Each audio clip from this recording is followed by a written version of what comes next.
You sit quietly and realize that almost everything you have ever asked life for was asked from a feeling of separation. You wanted something to change out there because, deep inside, you felt incomplete here. You didn't call it separation, of course. You called it hope, effort, prayer, or patience. But if you look honestly, there was always a subtle sense that something was missing, that something needed to arrive in order for you to be whole. And this is precisely where Neville begins. Not with techniques, not with imagination exercises, but with the most uncomfortable recognition a human being can face.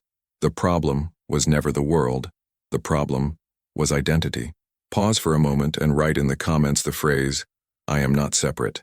Not because it is magical, but because when many minds hold the same recognition, attention stabilizes and understanding deepens instead of slipping away. And if this work brings you clarity or steadiness, you can support the channel through a super chat, freely and naturally, allowing this space to continue existing for those who are ready to hear these teachings without distortion. Neville Goddard did not stand on a stage in 1972 to motivate, persuade, or inspire hope. He spoke to dismantle illusion. In this lecture, God and I are one, he does something radical. He removes God from distance. He removes God from the sky, from time, from reward and punishment, and places God exactly where the human mind resists the most, in identity, not as a metaphor, not as poetry, but as a literal fact of consciousness. Neville explains that the name of God is not a title but an experience. I am. And the shock is not that God exists, but that you exist as awareness itself.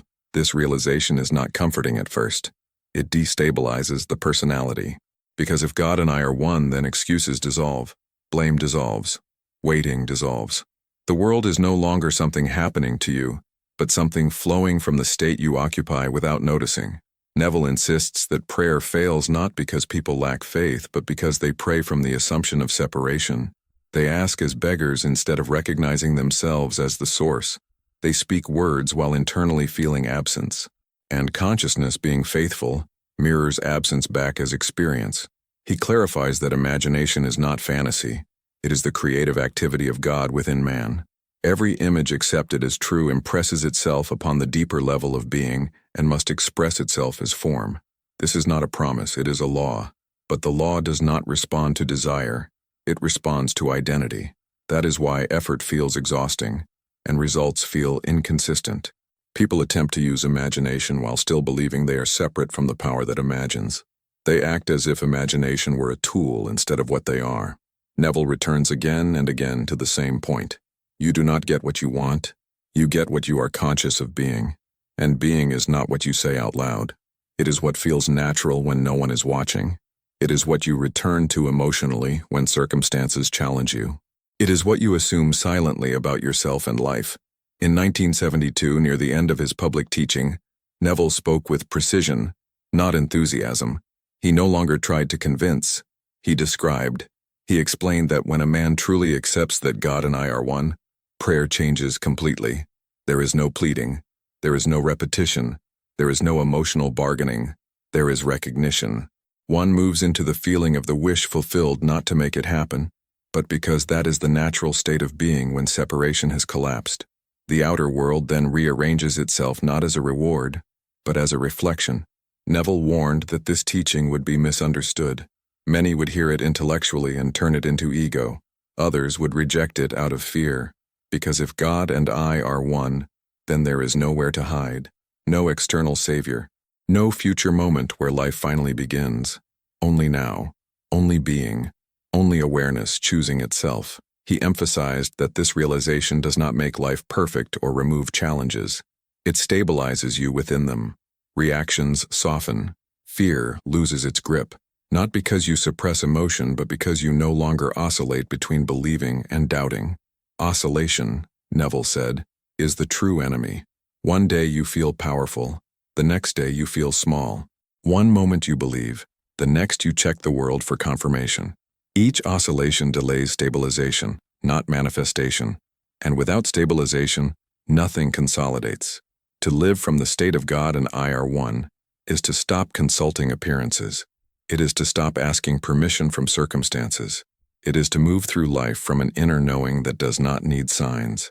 This is why Neville insisted that faith is not hope. Faith is fidelity to an unseen state. Not religious faith, but ontological faith. Loyalty to being. You decide who you are and you remain there internally, even when the senses argue. And the senses will argue. They always do it first. But consciousness does not negotiate. It conforms. This lecture was never meant to comfort the restless mind. It was meant to end the search, to show that the kingdom of heaven is not coming, not arriving, not unfolding later. It is already present as awareness itself. The moment you stop trying to reach God and instead recognize yourself as the one who is aware, the struggle loosens. Life begins to respond differently, not because you control it, but because you are no longer divided within yourself. And from that inner unity, reality has no choice but to align. Neville went further and addressed the quiet resistance that arises when a person hears this truth and feels both drawn to it and threatened by it at the same time. He explained that the mind has been trained to worship distance. Distance feels safe. A God far away allows excuses, delays, and explanations. A God within removes all of them, and so the individual unconsciously looks for techniques, rituals, repetitions, anything that will allow him to keep the sense of separation alive while pretending to accept unity. Neville called this the subtlest form of self-deception. To say God and I are one while still waiting for proof is to deny the statement internally. Consciousness does not listen to words, it listens to conviction. In the 1972 lecture, Neville made it clear that the acceptance of unity is not an emotional high. It is often quiet, even sobering. The fireworks fade quickly, and what remains is responsibility. Not moral responsibility, but creative responsibility. You realize that every persistent state you occupy is a choice, whether conscious or unconscious. You see that life has been faithfully reflecting you all along, without judgment, without favoritism, without delay beyond the time required for stabilization. This is why Neville insisted that the world is finished, not because nothing new can happen, but because all states already exist. You are not creating outcomes. You are selecting states of being. And selection happens through feeling, through assumption, through identity. When you move into a state and remain there without effort, without inner argument, the outer expression must follow. Neville stressed that effort is always a sign of resistance. If you are trying, you are not being. Being is effortless because it is natural. That is why he urged people to observe themselves when they are not trying to change anything. How do you see yourself then? What do you assume about your place in life? What feels normal? That normal feeling is your true prayer. He explained that many people repeat affirmations for years and see little change because they affirm against their own self-concept. They say, I am wealthy, while feeling like an outsider to abundance. Consciousness accepts the feeling, not the statement. This is why Neville returned endlessly to the idea of self-concept, not as psychology, but as ontology. Who you believe yourself to be determines what is possible, probable, and natural in your experience. In this lecture, Neville also addressed fear. Fear, he said, is not something to fight. It is an indicator of divided consciousness. Fear arises when the personality feels separate from its source. When unity is accepted, fear loses its foundation. It may appear momentarily, but it no longer governs behavior. The individual acts from knowing rather than reaction. This is what Neville meant when he said that the promise has already been fulfilled. The promise was never about things. It was about awakening to identity. He reminded his audience that Jesus never said, I will become one with the Father. He said, I and the Father are one. Present tense. Not a goal, not a reward, not a future attainment, a recognition.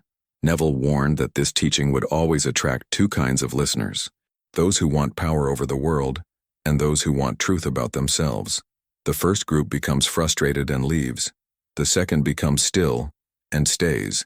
Because once you see that God and I are one, there is nothing left to chase, only something to live. And living it means watching your inner conversations, not to control them rigidly, but to notice which state you are loyal to when pressure appears. Do you retreat into the old identity, or remain faithful to the new assumption? Fidelity, Neville said, is the secret. Not intensity, not repetition. Fidelity. You remain inwardly where you have decided to be, and the world, which is only yourself pushed out, eventually rearranges to match that inner consistency. He emphasized that time delay is not punishment. It is mercy. It allows the state to stabilize so that when it appears, it remains. Many manifestations collapse because they were entered through emotional peaks rather than stable identity. When the feeling fades, the state dissolves. But when the state becomes natural, it persists without effort. Neville concluded this teaching by returning again to the simplicity of I am. Not I am becoming. Not I will be. I am. He explained that every name you attach to I am defines your experience. I am anxious creates one world. I am secure creates another. I am limited creates one pattern. I am free creates another. The words do not matter as much as the feeling of being that accompanies them.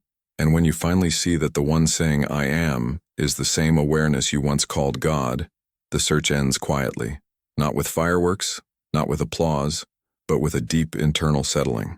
From that place, life is no longer something you manage. It is something that expresses you. Neville lingered on this point because he knew the human tendency to turn even the deepest truth into another object of pursuit.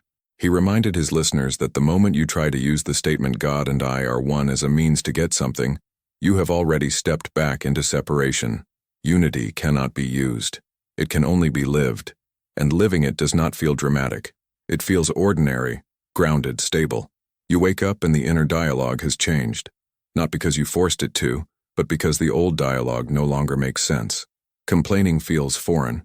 Blaming feels childish. Waiting feels unnecessary. You begin to notice that your reactions slow down. You do not rush to interpret events as good or bad.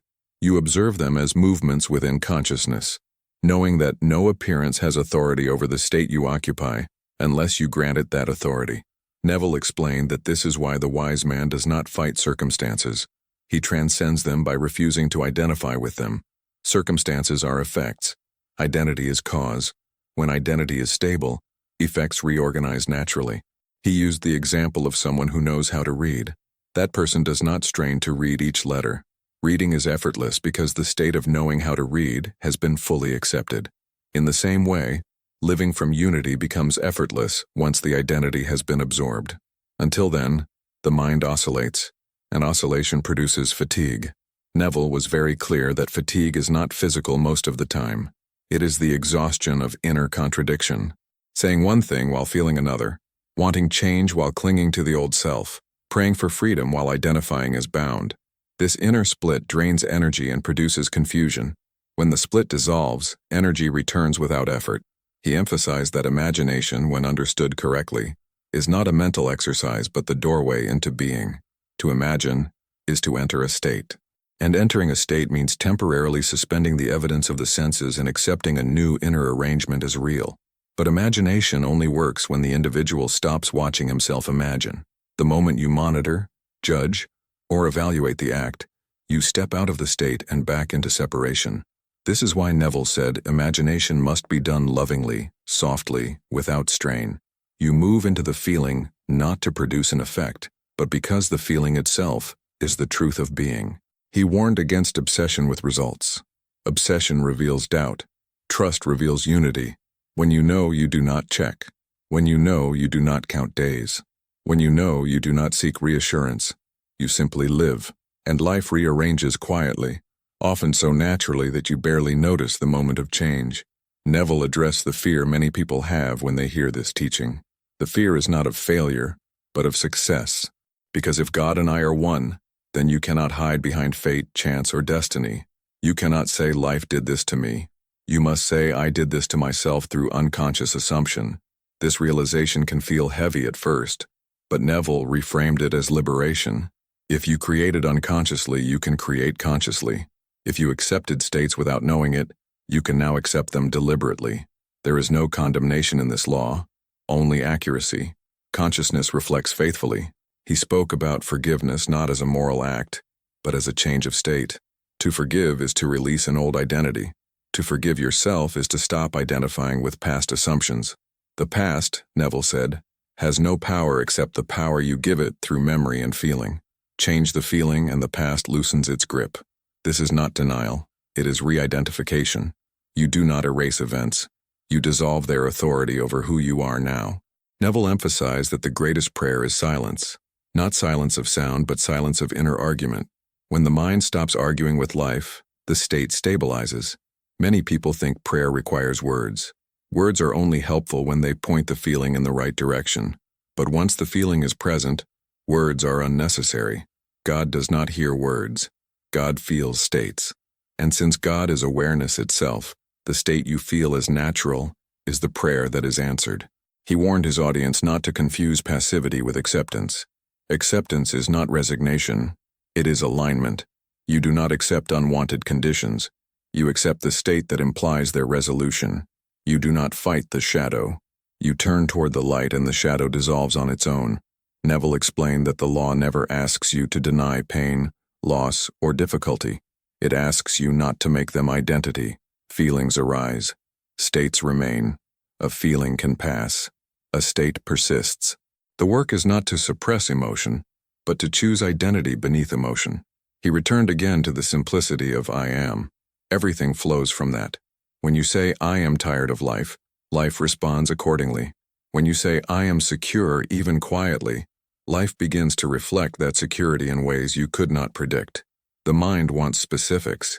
Consciousness responds to being. This is why Neville discouraged visualizing too many details. Details come automatically when the state is right. He told his listeners that the most powerful imaginal acts are often the simplest. A sense of relief, a sense of calm, a sense of knowing it is done. These feelings imply fulfillment without strain. Neville acknowledged that many people would leave this lecture still looking for something to do, a method, a routine, a practice, and he did not condemn them. He simply stated that practice is only needed until identity shifts. Once identity shifts, practice falls away naturally. You do not practice being yourself. You are yourself. The same applies here. You may begin with imaginal acts, inner conversations, or moments of stillness. But eventually, these are absorbed into being, and being does not try. It expresses. He ended this teaching with a quiet certainty rather than a dramatic conclusion. He did not promise wealth, health, or miracles. He promised understanding, and understanding, once rooted, produces changes without effort. To know that God and I are one is not to gain power over life. It is to end the inner war. When the war ends, life reorganizes not because you command it, but because there is no longer resistance. Unity removes friction, and where there is no friction, movement is natural. From that place, you do not need to convince yourself. You do not need to believe harder. You simply remain faithful to being, and that fidelity, sustained quietly, is what reshapes the world from the inside out. Neville made it unmistakably clear that remaining faithful to being is not an act of will, but an act of understanding. When you truly understand something, you no longer struggle to maintain it. You do not remind yourself every hour that fire is hot, or that gravity exists. Understanding carries its own stability. In the same way, when the realization of unity settles in, you stop trying to remember it. It becomes the background of experience. You move, speak, decide, and respond from it naturally. Neville pointed out that many people confuse temporary emotional relief with true acceptance of a state. They feel calm after an imaginal act and assume the work is done, only to return the next day to the same inner identity. This is not failure. It is feedback. Consciousness is showing you that the state has not yet been absorbed. Absorption happens when the new assumption feels more natural than the old one. Until then, the old self will attempt to reclaim its familiar ground. Neville encouraged patience not as waiting, but as gentleness with oneself during this transition. He emphasized that impatience itself is a form of separation. Impatience assumes that something is missing now and must arrive later. Unity recognizes fullness in the present moment, even while appearances are still rearranging. He reminded his listeners that the law does not respond to urgency. Urgency belongs to fear. Consciousness responds to calm knowing. When you know something internally, you do not rush it. You allow it. This allowance is not passivity. It is confidence without noise. Neville spoke about inner conversations as the daily proof of what state you are occupying. When pressure arises, what do you say to yourself? Do you reassure yourself from a place of authority, or do you plead with life for relief? The tone of your inner voice reveals whether you feel united with the source or separate from it. A united consciousness speaks quietly, decisively, without drama. It does not argue. It does not threaten. It does not beg. It simply knows. Neville explained that this is why changing inner conversations is so powerful. not because the words themselves create reality, but because the words reveal and reinforce identity. When your inner dialogue shifts, it is evidence that your self-concept has shifted. And when self-concept shifts, the world must follow. He warned against obsessively monitoring thoughts. Surveillance creates tension. Tension sustains separation. Instead, he advised noticing patterns without judgment. Awareness alone begins to dissolve old states. You do not need to fight the mind. You outgrow it. The old reactions fall away when they no longer make sense within your new understanding. Neville addressed the concern that this teaching could lead to indifference or lack of compassion. He dismissed this fear directly. Unity does not numb the heart. It refines it. When you no longer feel threatened by life, you become more present with others. You listen more deeply. You respond instead of reacting. Compassion arises naturally because you recognize yourself in every being, not sentimentally, but factually. If consciousness is one, then harm to another is confusion, not evil. This understanding softens judgment without excusing unconscious behavior. Neville stressed that understanding does not make you passive in the face of injustice. It makes you effective. You act from clarity rather than anger. He spoke about love not as emotion, but as recognition. To love is to see without distortion, and when you see clearly, your actions are aligned and powerful without being forceful. He returned again to the phrase God and I are one, and clarified that it is not a mantra to be repeated. Repetition without understanding hardens the mind. Recognition dissolves it.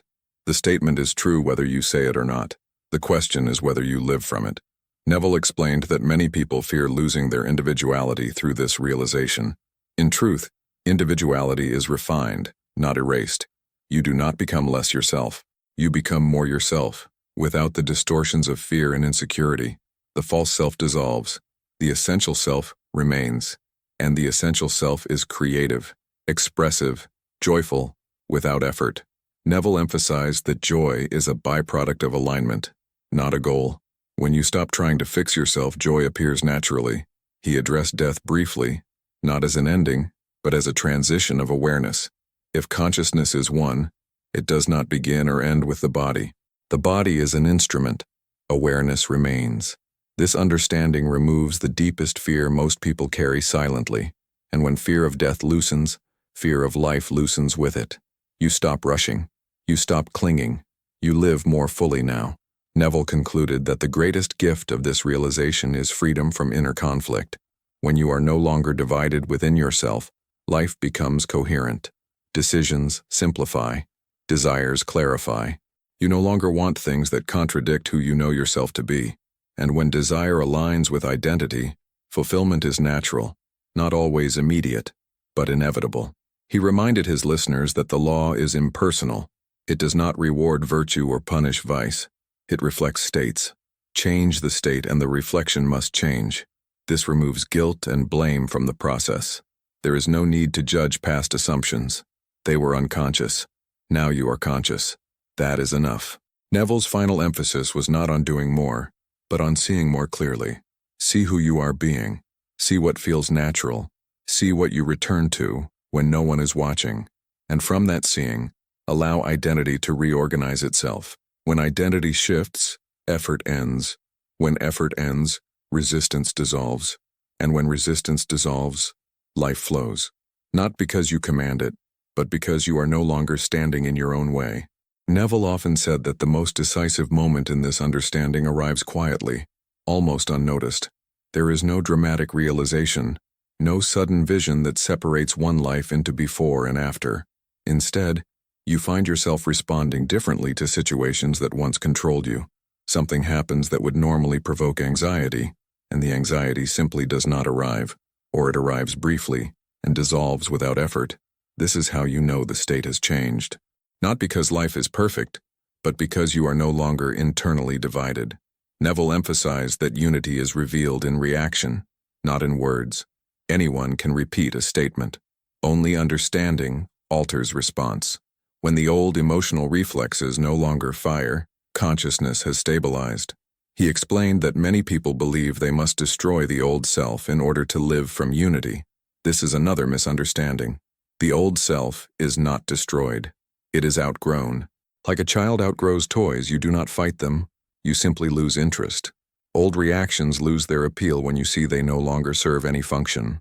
Neville reminded his listeners that nothing in consciousness is ever truly lost. States are always available, but once you have recognized unity, returning to separation feels unnatural. You can do it, but it feels false, strained, heavy, and this discomfort guides you back to alignment without effort. He spoke about choice in a subtle way. You are not choosing events. You are choosing who you are being in relation to them. This choice happens constantly, often unconsciously. The teaching simply brings this process into awareness. Once you see it, you cannot unsee it. Responsibility replaces confusion. Not responsibility in the sense of pressure, but responsibility as authorship. You realize you are the author of your inner world, and the inner world is the blueprint of the outer. Neville explained that this does not mean you control others or manipulate circumstances. It means you control your own state. Others appear in your experience according to the state you occupy, not because they lack free will, but because consciousness organizes perception through identity. This understanding removes the desire to change others. When you change internally, relationships reorganize without confrontation. He addressed suffering directly. Suffering, Neville said, is not punishment. It is the friction created by identification with a state that no longer matches your deeper understanding. Suffering persists when awareness resists growth. When you cling to an identity that no longer fits, life feels painful. Release the identity, and suffering dissolves. Pain may occur, loss may occur, but suffering, which is resistance to what is, fades when you align with being. Neville emphasized that acceptance does not mean approving of circumstances. It means recognizing that resistance only perpetuates the state you wish to leave. You do not accept the condition. You accept yourself as greater than the condition. From that recognition, change becomes natural. He spoke again about imagination, clarifying that imagination is not visualization alone. Visualization is one doorway, but feeling is the key. Feeling is not emotion. It is a sense of being, a quiet knowing. When you imagine from unity, you are not projecting an image into the future. You are selecting a present identity. The future then unfolds as a confirmation of that identity. This is why Neville said the end is already given. The end is not a moment in time. It is a state. Enter the state, and time rearranges itself around it. He warned against measuring progress. Measurement implies doubt. Doubt keeps the old state alive.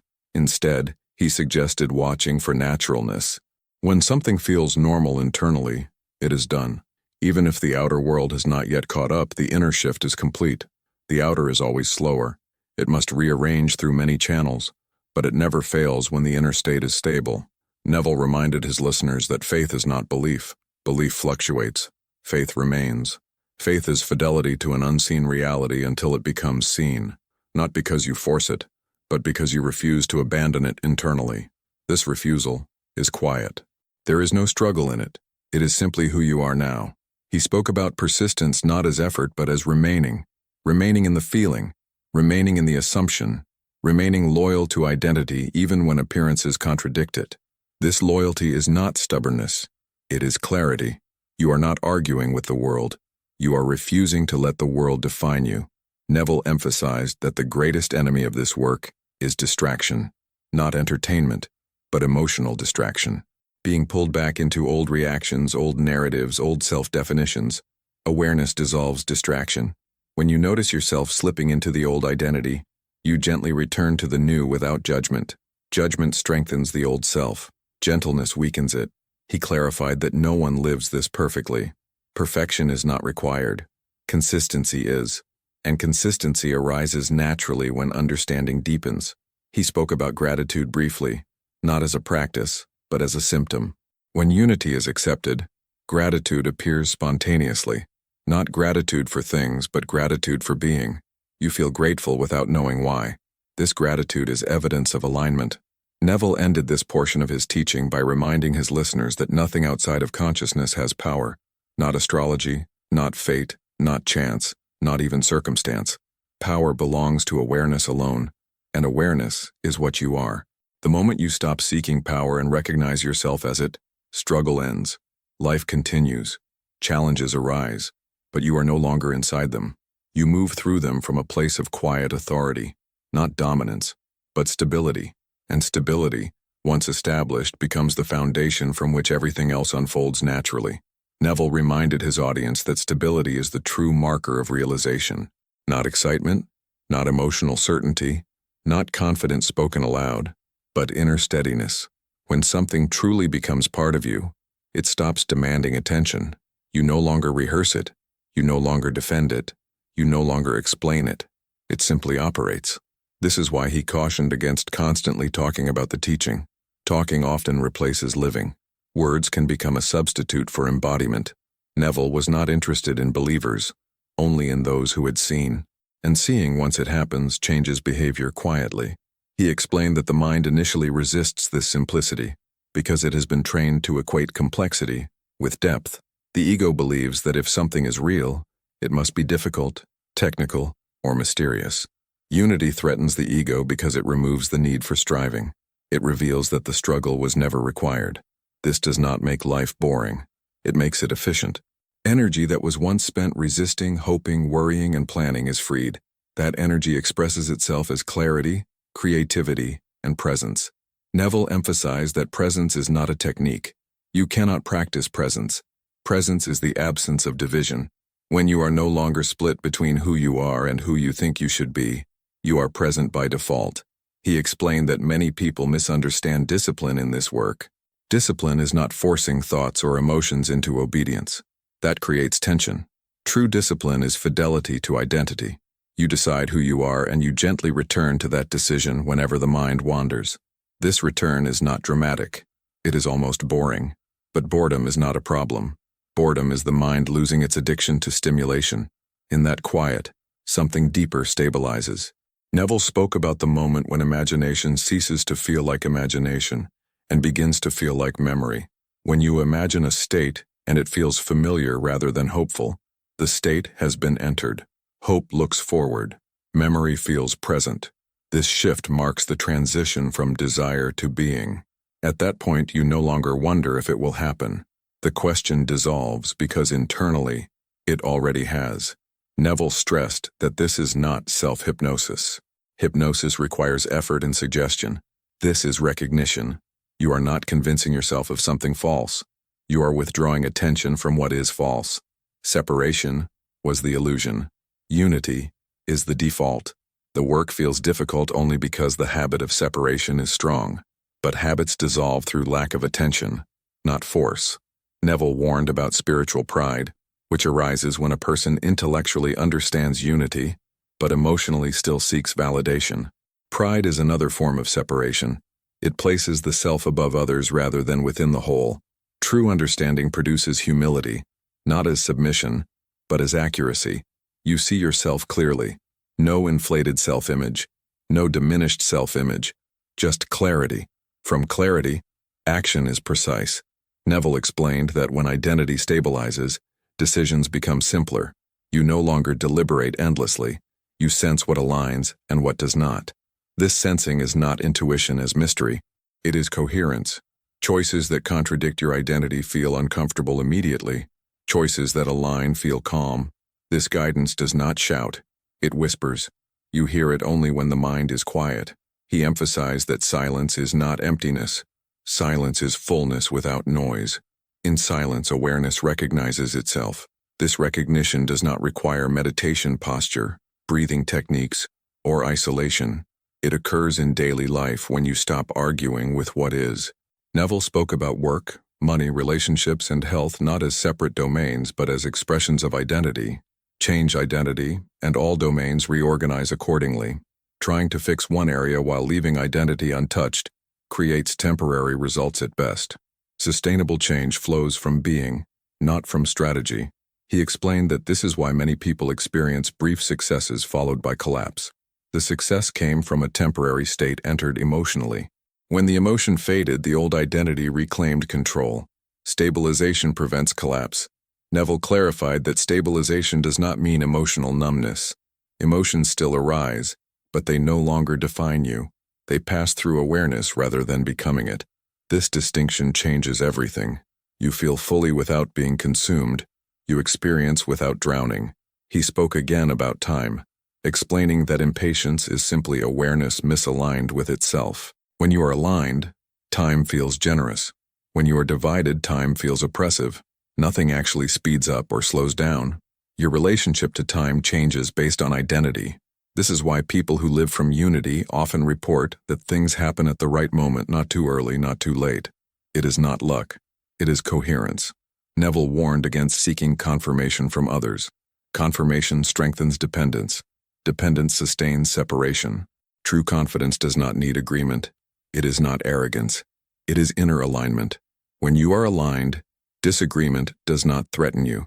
You do not feel the need to defend or persuade. You allow others to remain where they are. This allowance is not indifference. It is respect for consciousness unfolding at its own pace. Neville emphasized that no one can be forced into this understanding. Readiness is required. Readiness is not intelligence. It is willingness to release familiar suffering. Some people cling to suffering because it provides identity. Unity dissolves that identity, which can feel like loss before it feels like freedom. Neville acknowledged this honestly. He did not romanticize awakening. He said it costs you your excuses. It costs you your victimhood. It costs you your stories. But what you gain is coherence, and coherence is peace without effort. He spoke about prayer one final time, saying that the highest prayer is recognition. When you recognize something as true internally, you do not need to ask for it. Asking implies absence. Recognition implies presence. This is why the statement "God and I are one" is not a prayer to be repeated, but a truth to be lived. When lived, it transforms prayer from request into acceptance. You accept the state that implies fulfillment, and acceptance is creative. Neville concluded by reminding his listeners that nothing needs to be added to consciousness. Everything needed is already present. The work is subtraction. Subtract false assumptions. Subtract separation. Subtract inner argument. What remains is being, and being, once unobstructed, expresses itself naturally as harmony, clarity, and fulfillment. This is not a promise for the future. It is a description of the present, available the moment you stop reaching for what you already are. Neville allowed this understanding to deepen by pointing out something most people never notice. The mind is far more comfortable with effort than with simplicity. Effort gives the illusion of control. Simplicity removes the illusion entirely. When you accept that God and I are one, there is nothing left to manipulate, nothing left to manage, nothing left to negotiate with.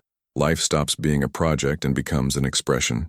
This is deeply unsettling for the conditioned personality, which has been trained to believe that survival depends on constant adjustment, vigilance, and control. Neville explained that the personality resists unity, not because it is false, but because it threatens its role. The personality wants tasks. Unity offers being, and being feels like emptiness to a mind addicted to doing. He clarified that this emptiness is not void, but openness. An openness in which life can finally move without obstruction. He said that most anxiety comes from trying to hold together an identity that is already dissolving. When the old self begins to loosen, fear appears, not because something is wrong, but because something false is ending. If you misunderstand this moment, you run back to old habits, old thoughts, old narratives, and reinforce the very state you are being invited to leave. If you understand it, you remain still. You let the discomfort pass without naming it as danger.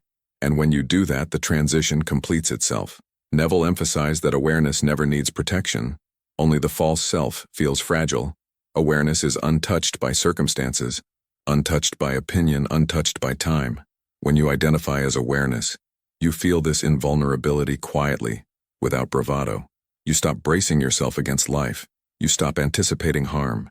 And because you stop anticipating it, you stop producing it. He explained that anticipation is one of the most creative acts of consciousness. What you consistently anticipate emotionally becomes your experience, not because you are punished or rewarded, but because anticipation defines the state you are occupying. Unity dissolves negative anticipation because it removes the belief that something outside of you can threaten you. Neville spoke about control again, saying that the desire to control outcomes is always rooted in fear of self-abandonment. People try to control life because they do not trust themselves as the source. Once you recognize yourself as the source, control relaxes naturally. You still act, you still plan, you still choose, But the frantic edge disappears. Actions become responses rather than reactions. He explained that reaction is unconscious creation. Response is conscious expression. Reaction belongs to separation. Response belongs to unity. This shift alone transforms daily life more than any technique ever could. Neville addressed the tendency to compare one's journey with others. Comparison, he said, is another symptom of separation. When you compare, you assume that something is missing in you that exists in another. Unity dissolves comparison because there is no hierarchy within consciousness. Different expressions, yes. Different rhythms, yes. But no higher or lower. This understanding brings a deep sense of ease into social interaction. You no longer feel the need to impress, outperform, or diminish yourself. You meet people where you are, and you allow them to be where they are. This allowance creates harmony without effort. He spoke about success and failure, reframing both as temporary labels applied to states. A state can be entered and exited. It does not define being. When people identify with success, they fear loss. When they identify with failure, they fear hope. Both are traps of identity. Unity frees you from both by anchoring identity in awareness rather than outcome. Outcomes come and go. Awareness remains. From this position, you can enjoy success without clinging and face challenge without collapsing. Neville emphasized that this teaching does not remove ambition, but it purifies it. Ambition rooted in lack becomes exhausting. Ambition rooted in expression becomes joyful. You create because you are creative, not because you need proof of worth. He explained that this is why some people suddenly lose interest in goals they once chased relentlessly. The goals were never wrong, they were compensations. When the sense of separation dissolves, the compensation is no longer needed. What remains is authentic desire, quieter, but more powerful. Neville also addressed the body, reminding listeners that the body reflects consciousness, but is not consciousness itself. When identity shifts, the body responds. Tension releases, breathing deepens, sleep improves, not because you tried to heal the body, but because the state that produced tension dissolved. He warned against obsessing over bodily signals. Obsession keeps attention anchored in effect rather than cause. Care for the body, yes. Worship it, no. Identity remains the source. He spoke about discipline one last time, emphasizing that the greatest discipline is honesty. Radical honesty with oneself about what one is actually assuming. Not what one wishes to assume. Not what one says publicly. But what one returns to internally when no one is watching. This honesty can feel uncomfortable at first, but it is liberating. You cannot change what you refuse to see. Awareness begins with seeing. Neville explained that the law does not require moral perfection. It requires clarity. You do not need to be good. You need to be conscious. Consciousness naturally reorganizes behavior. When you see clearly, you stop harming yourself. And when you stop harming yourself, you stop harming others. This is not ethical effort. It is natural consequence. He reminded his listeners that the world they see is not reality, but feedback. Feedback from consciousness to itself. If you misunderstand feedback as attack or reward, you miss its purpose. Feedback is information. It shows you what state you are occupying. When you read it correctly, you adjust identity rather than fighting circumstance. This is intelligent living. Neville stressed that nothing external needs to be fixed first. The inner adjustment precedes outer change. Always, without exception. He addressed the fear that if one stops striving, life will stagnate. The opposite is true. When striving ends, flow begins. Striving blocks flow because it implies resistance. Flow occurs when resistance dissolves. Unity dissolves resistance because there is nothing to resist. You stop pushing against life and start moving with it. This movement feels intuitive, but it is simply alignment. Neville concluded this expansion of the teaching by returning once more to the central recognition. God and I are one is not an affirmation to repeat, a concept to debate, or a belief to defend. It is an observation about the nature of consciousness. You are aware.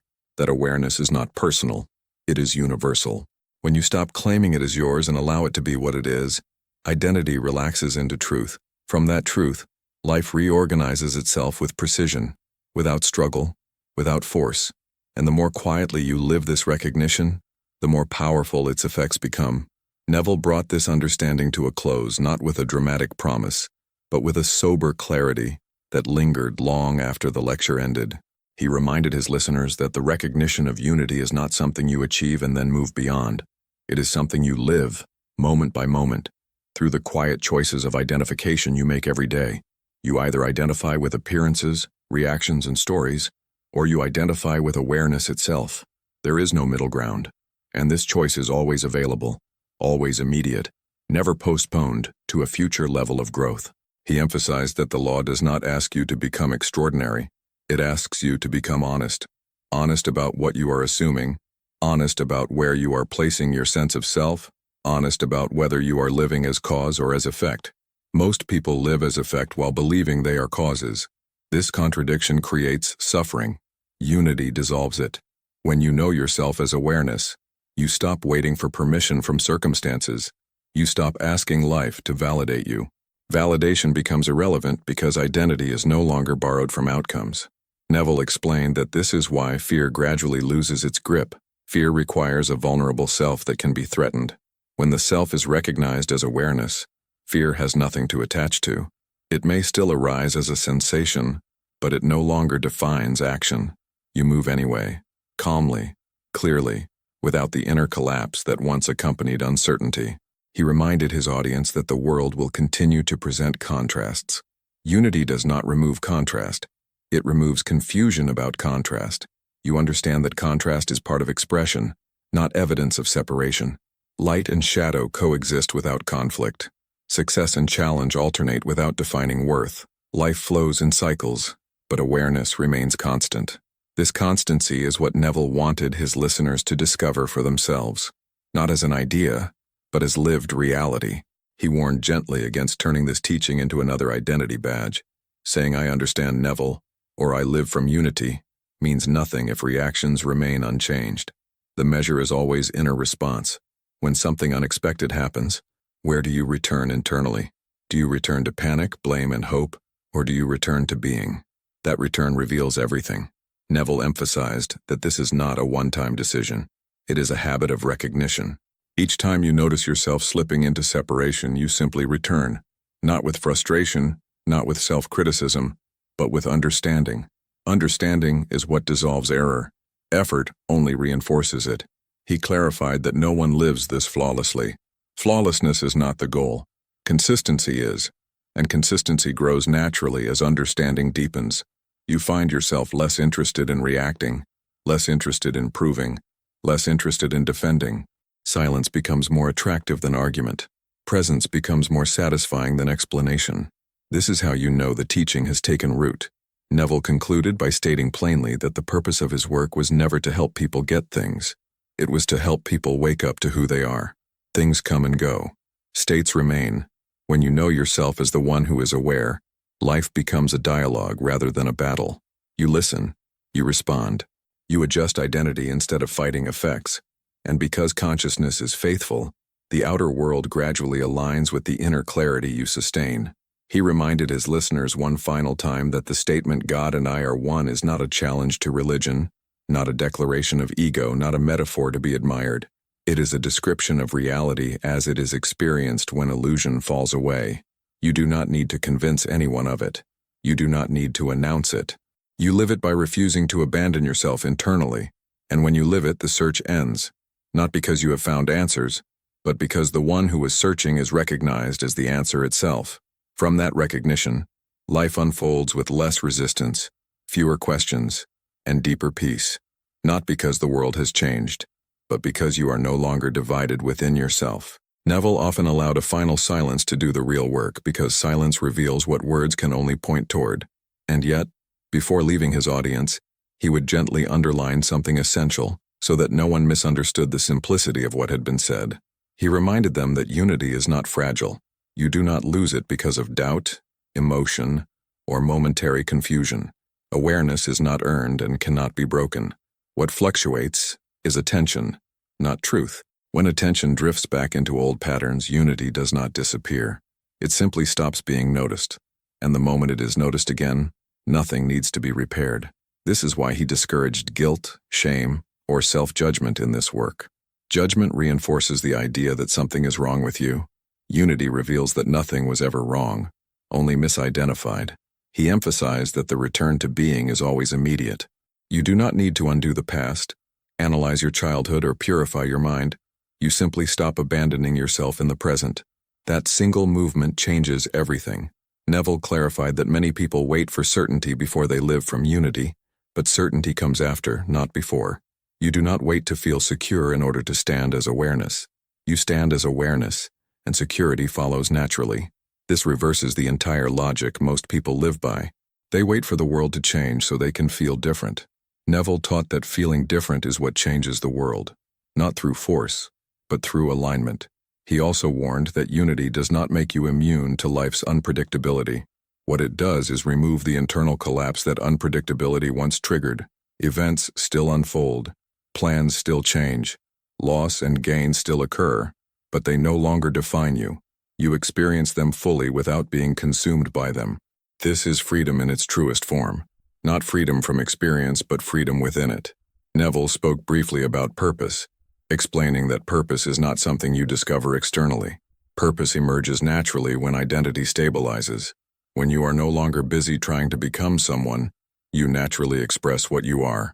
Expression replaces ambition. Contribution replaces comparison. You give because you are full, not because you are lacking. This quiet fulfillment cannot be manufactured. It arises spontaneously from unity. He reminded his listeners that this teaching would never be popular in the conventional sense.